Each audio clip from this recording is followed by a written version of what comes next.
দিন যত যাচ্ছে সাংবাদিকদের জন্য ভয়াবহ ভাবে রূপ নিচ্ছে। এখানে ছোট বড় যারাই আছে না কেন, কিভাবে সাংবাদিক নির্যাতন এই 2025 সাল মানে দেশ নাকি স্বাধীন হয়েছে, আমার তো মনে হয় না যে স্বাধীন হয়েছে। স্বাধীন হয়েছে নামে, কিন্তু ভাই স্বাধীনতা ভোগ করার ক্ষমতা পাইতেছি না, কিছু বলতে পারতেছি না। আগে ছিল ডিজিটাল নিরাপত্তা আইনের মামলা, এখন তৈরি হয়ে যাচ্ছে হত্যা মামলা। যেমন শাহিন ভাই ছিল ডাকাত, মামলা হয়ে গেছে কুমিল্লায়।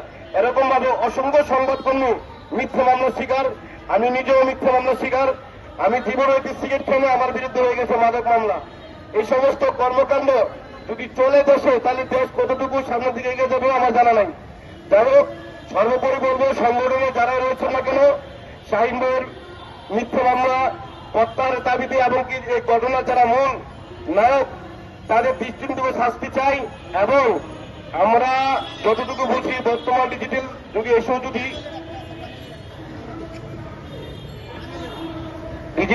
এসেও যদি মিথ্যা মামলার সইত হয়, আরে ভাই কেউ যদি মামলায় থাকে তার মোবাইল ট্র্যাকিং করলে তো বোঝা যায় সে কতটুকু সংযুক্ত কিনা। এখন ওসি তার অপকর্ম ঢাকার জন্য দেখলাম এনটিভিতে ওসি এবং এসপিকে নিয়ে একটি সংবাদ প্রকাশ করা হয়েছে এনটিভিতে, এমনকি প্রিন্ট মিডিয়া, ইলেকট্রিক মিডিয়া, অনেক মিডিয়া হয়েছে, তবুও তারা বহাল তবিয়তে রয়েছে ওই থানায়।